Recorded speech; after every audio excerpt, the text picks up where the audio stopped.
Amis, Shabbat Shalom, Borach Bezrat Hashem, un beau Shabbat. Parashat Vayetze, tellement de choses à dire. Parashat Vayetze, elle est extraordinaire. La naissance du homme Israël, Mishaya, Aya, Misheloaya, mercredi, un shiur extraordinaire, explosif. Explosif, tu l'as vu, tu l'as entendu? Explosif. T'étais là, mon Tzadik? Explosif ou pas? Merci, mon Tzadik. De fou. Bémet de fou. Merci, mon Dieu. Alors maintenant, on va faire un petit ridouche sur la paracha comme on a l'habitude. Et là, c'est un chidouche très joli. Bémet, messieurs, c'est un chidouche très joli. Il y a écrit dans la paracha, donc c'est la paracha d'Ashavua, Yaakov il va donc sur l'ordre de ses parents chez Lavan chercher une femme. Il arrive, il travaille donc chez Lavan pour au départ Rachel, mais en fait il se fait avoir. Il lui donne Léa. Après il travaille encore 7 ans pour pour Rachel. Et à un moment donné, à Kadosh Baruch Hu, après quelques années, donc 14 ans, plus de 20 ans, Hachem se dévoile à lui et lui dit, ça y est, Yaakov, tu peux rentrer dans la maison de ton père. L'âme Israël, pratiquement presque, à part Binyamin, il manque, mais Am Israël, ça y est né, tu les as fait grandir. Il Azman quitte Lavan et retourne en Eretz Israël. Il est à Haran, retourne en Eretz Israël. Et là, à Kadosh Baruch Hu. Et là, regardez comme ça écrit. Haran, c'est vers la Syrie, ouais, exactement. Kol hakavod. Alors regardez ce qu'il y a écrit.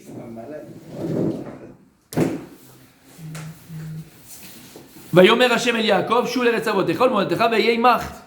Donc Hashem lui dit à Yaakov, regarde, je te lis le passage où il dit ça. Vayomer Hashem el Yaakov, Hashem l'a dit à Yaakov, shuv el eretz avotecha, ul moladetecha, retourne à la terre de tes pères, de ta naissance, veyeimach, et je serai avec toi. Magnifique. Et là on comprend pas très bien. À part bien sûr Rabbi Michael qui comprend bidiouk le passouk, mais nous on ne comprend pas. Pourquoi? Écoutez ce qu'il y a écrit. Vaishlach Yaakov, Vaikra le Rachel ou Léa. Yaakov, il va faire appeler ces deux femmes, Rachel et Léa, Asadel Sono. Il va dire venez au champ quand je suis en train de faire paître mon troupeau, j'ai à vous parler. Vayomer Lahen, Roé Anochi et Peni Avichem. Il commence à leur faire un petit speech. Regardez mes femmes, j'ai vu le visage de votre père. Qui est Noël qui il est plus comme hier avant-hier. C'est que le visage de votre père il a changé. En mal. Il a plus le même visage bienveillant, avenant, conciliant. Pas du tout. Il a changé. Il a une tête de pshem, une tête mauvaise, une tête. Il s'est fait bananer pendant la vanne. C'est pas logique. Qui? Jacob. Non, mais c'est ok, d'accord. Il se fait bananer après parce avec les maclotes. Pas maintenant. C'est banané avec les maclotes. Mais là, il était entre guillemets là, il n'y avait pas encore de problème avec comment il s'appelle? Avec Lavan, même s'il a essayé de lui faire du mal. Il lui a travaillé pendant 7 ans pour pouvoir raser. Ouais, mais ça c'est pas le pire. Le pire c'est à la fin ce qu'il va lui faire avec les brebis et les machins et les trucs. Donc lui a dit j'ai vu le visage de ton père, mais il était encore comment on appelle ça? Quand même conciliant, bienvenant, tu vois. Il était content que Yaakov soit là. Et il dit pourquoi il a changé de visage? Comment il s'appelle? Lavan, parce qu'il voyait que Yaakov il grandissait. Et il était jaloux, exactement, il était jaloux de Yaakov. Et donc là il dit voilà, j'ai vu le visage de votre père, il est plus comme l'habit, il est plus comme avant. Donc il est un petit peu contre moi, contre nous.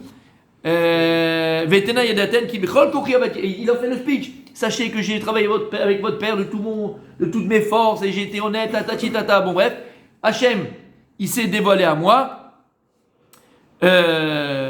Et il m'a dit, ça y est, retourne chez toi, retourne à la maison de ton père, retourne ton pays. Magnifique pour l'instant, il a fait. Donc qu'est-ce qu'il fait? Ce qu'il fait Rabbi Michael toujours. Qu'est-ce qu'il fait Rabbi Michael? Il demande conseil à sa femme. Blainara. Et donc, d'accord. Qu'est-ce qu'il fait Yaakov?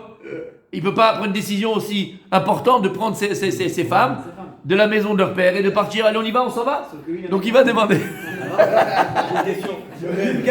Il n'a pas reçu un message de sa mère, parce que sa mère à l'époque elle lui avait dit. Non, la mère fait pchat.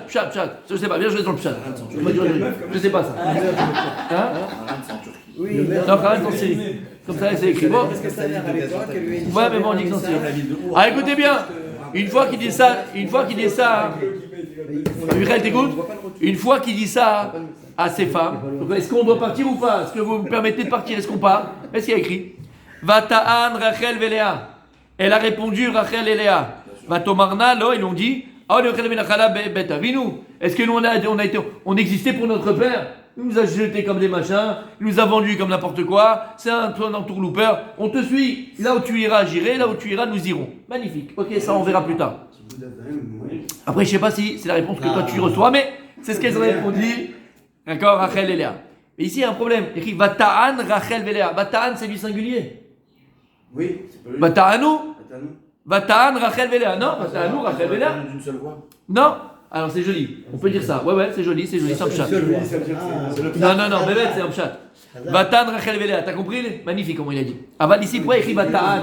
Pourquoi il a écrit Vata'an? Pourquoi il a écrit elle a répondu, Rachel et Léa? Après, il va tomar nalo. C'est bizarre. Bah oui, c'est d'accord. Alors d'une seule voix, il fait bien. Écoutez bien. Et là, Écoutez bien. en pluriel. Et c'est magnifique. Ici, en vérité, Yaakov, il a un problème. Ma'abaya. Il explique le Ramban, un klal, et donc il répond à une question que peut-être tout le monde peut avoir. Il explique le Ramban, il dit comment on dit que les Avot, Agdoshim, Abraham, Isaac et Yaakov, tous les Avot d'ailleurs, tous les patriarches, ont été Mekayem et Torah, Kimou et Torah. Ils ont appliqué toute la Torah Kula. Mais il dit le Ramban, attention, tout ce qu'on dit que les Avot, les patriarches, ils ont accompli toute la Torah Kula, même si ça n'a pas encore été donné, ça ils le faisaient d'Aka Beret Israël. Quand ils étaient en Eretz Israël, ils étaient makpidim de faire toute la Torah Kula, même si on n'avait pas encore reçu. Par contre, Comment ça se fait? comment Ça se fait? Eretz Israël, toute la Torah elle était née pour Eretz Israël, elle n'a pas été née pour Chutz Laaretz. Maintenant, écoutez bien, ça veut dire, il dit le Ramban, qu'ils accomplissaient la Torah, les mitzvot de la Torah, que Eretz Israël, mais pas Chutz Laaretz. Et donc il explique comment est-ce que Yaakov il a pu épouser deux sœurs. Alors la Torah l'interdira plus tard. La Torah l'interdit d'épouser deux sœurs.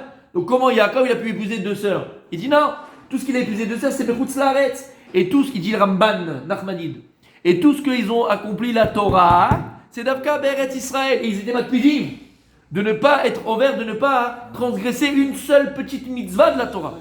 Maintenant Yaakov il a un problème. Puisqu'Akadosh Baruch Hu vient lui dire mon fils tu vas retourner à Eretz Israël, la maison de ton père là où tu es né. Maintenant il a un problème. Maintenant il a abusé deux sœurs. Yaakov Avinu Yodea que si Hachem lui a dit tu vas retourner à Israël et que lui et que eux les patriarches depuis son grand-père Abraham ils ont pris sur eux d'accomplir la Torah Ad Kutso Shel Yud Be'eretz HaKodesh Be'eretz Israël. D'accord? Il a un problème. Il sait qu'il y a une de ses femmes qui va mourir. Il sait qu'il y a une de ses femmes qui ne va pas rester en vie. Et parce qu'Hachem ne va pas le laisser ouvert une Avera Be'eretz Israël pour lui. Maintenant il dit qui c'est qui va partir en premier? Ben, c'est pas la première femme. Forcément c'est la deuxième. La première c'est la première. La deuxième c'est la moins entre guillemets celle qui vient après. Alors c'est qui la deuxième femme finalement? C'est Rachel. Donc lui il ne peut pas prendre une décision si grave et de dire on retourne parce que ça c'est pas sûr. Comme l'a dit la Emouna c'est pas sur le dos des autres. Je ne peux pas dire bien on y va et l'autre il va crever. En d'avoir casé. Alors écoute bien. Il a appelé ses femmes. En vérité qui il a appelé? Rachel et Léa, mais c'était pour Rachel. Il leur a dit écoutez, maintenant Hachem m'a dit de retourner en Israël. Et vous savez les conséquences, parce qu'elle savait très bien qu'on aimait qu'elle quand la Torah Beret Israël. Donc vous savez les conséquences. Je ne peux pas prendre moi la décision. Et si ce que vous me dites, je fais. Tu veux qu'on retarde, on retarde. Dans 20 ans, dans 20 ans. Dans 50 ans, dans 50 ans. Dans 200 ans, dans 200 ans. Aval de partir maintenant. Bien fait. Aval, c'est pas sur le. Encore une fois, c'est ça la force. Afilo Akadosh Baruch Hu, il te parle. Dieu, il est venu chez Moshe Rabbeinu, il lui a dit tu vas aller en Égypte. Ouais, et tu vas devenir le peuple. Rav Desser, il amène le Midrash. Qu'est-ce qu'il a dit à Moshe Rabbeinu à Kadosh Baruch Hu? Je peux pas y aller. Il dit d'aller, tu vas pas y aller. Qu'est-ce qu'il dit Moshe Rabbeinu? Tu peux pas y aller. Quelqu'un qui m'a ouvert la porte, mon beau-père, il m'a ouvert la porte et je vais comme ça partir à Gatatop, je peux pas. Et c'est ce qu'il a demandé à Hachem. Pareil avec Yaakov Avinu. La Torah c'est pas sur le dos des autres. Hachem il t'a demandé, mais si c'est maintenant collatéraux, ça va embêter quelqu'un. Il y a un d'avoir casé. Des Eretz, on en plein dedans. Kadma, la Torah. Donc il va aller demander à ses femmes. Mais en vérité à qui? À Rachel, écoutez, voilà, Hachem m'a dit de retourner en Israël. Mais tu comprends Rachel les conséquences. Tu comprends les conséquences. Et c'est. Non, il va retourner avec ses femmes.